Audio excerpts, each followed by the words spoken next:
I'm not trying to impress anyone with my public speaking skills, so I'm going to read. It seems like good light right about here. I'm Mark Sippy, Ben's brother. Ben, for the next few minutes, I have the mic and you don't. You have to sit there and listen without me interrupting, and you can't get the last word in. I know it's going to be a huge challenge for you, but anyone that knows Ben knows that he's always right. I'm responsible for Ben being like this. He grew up with me always being right. So after college, he moved away from me. So now he can be right all the time. And if you disagree, you're definitely wrong.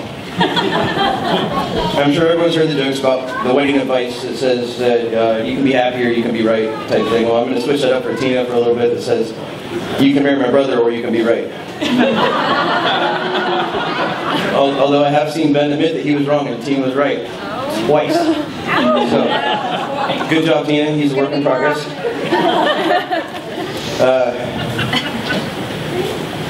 He has a knack of pushing the envelope of acceptable and legal behavior and getting away with it. I mean, he drove a 4-year-old Volkswagen bus from Florida to California without license plates on it. I don't know any responsible adults that have ever done that. I mean, I know Ben, but I don't know any responsible adults that have ever done that.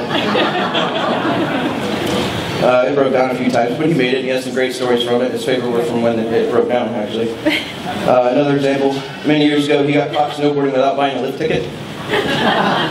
Instead of admitting defeat while he's like in the ski lodge jail or whatever, he argued, as usual, that he bought a ticket and lost it. So then he doctored his credit card statement to prove that he bought a ticket and he didn't get in any trouble at all.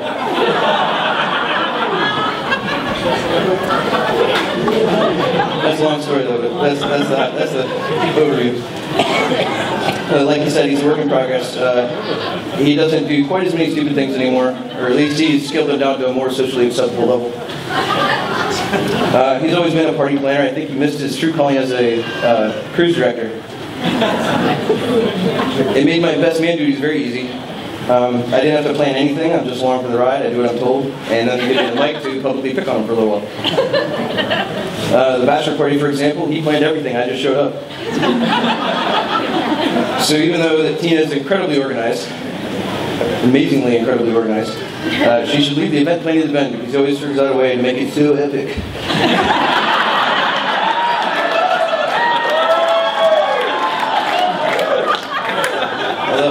I think his own wedding might have been too much for him though, because he hasn't had a rational thought in a couple days.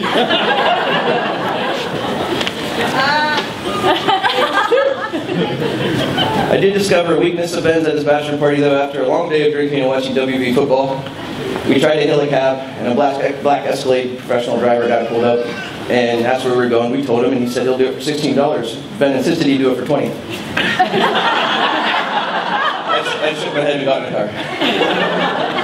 So another suggestion is let Ben do the party planning and maybe Tina should handle the haggling.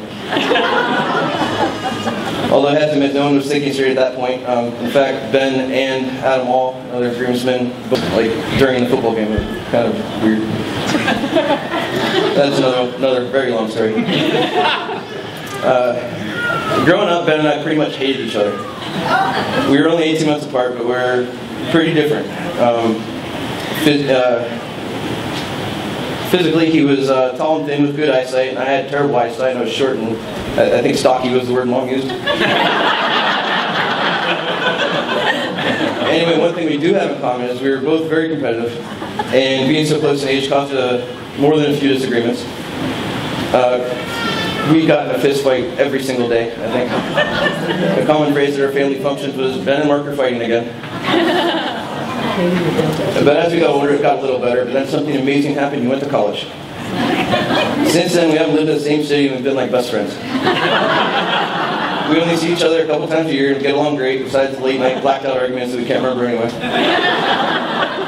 So, the point here is that he's not easy to live with. Tina's braver than I am, and if he ever moves back to PA, I'll kill him.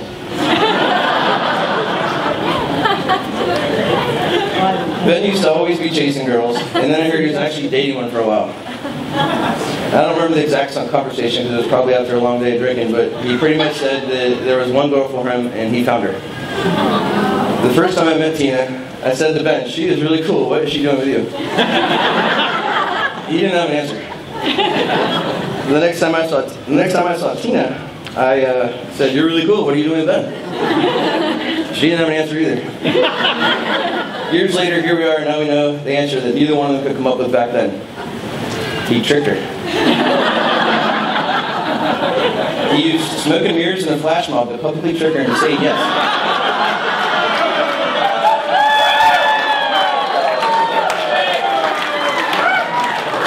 Then it was on the news and went viral and thousands know about it, so now she's stuck with him. I'm just kidding. I know that he loves her more than anything he's ever loved anything in his life. And he treats her right. The chemistry and banter between the two is like nothing I've ever seen. Lost my place. There it is. Okay. Yeah, usually Ben just makes girls cry, scream, or run away. I've never seen him look at or talk about someone with such high regard as he does Tina. And I completely agree. I think she's great, and I'm really happy to gain a sister. And I know my mom's excited too, because she's been the only woman in the Sippy household. Last year I got married and have a stepdaughter, so now with the addition of Tina, the Sippy boys are outnumbered.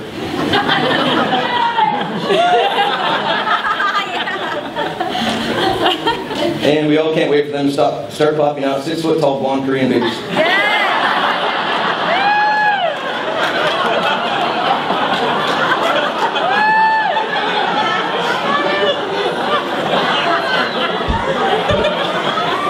He's an East Coaster for the found his calling and his wife on the West Coast. They're a perfect couple because they're actually a front for each other. Ben's a long-haired surfer dude who can pretend to be a professional and go to all these fancy white collar events with Tina. And Tina's a corporate professional who can pretend to be a surfer chick and party like a rock star. They're like beans or peas or beans in a pod. But I'm honored to be a part of your big day. I wish you both the best of luck. Everybody please raise your glasses.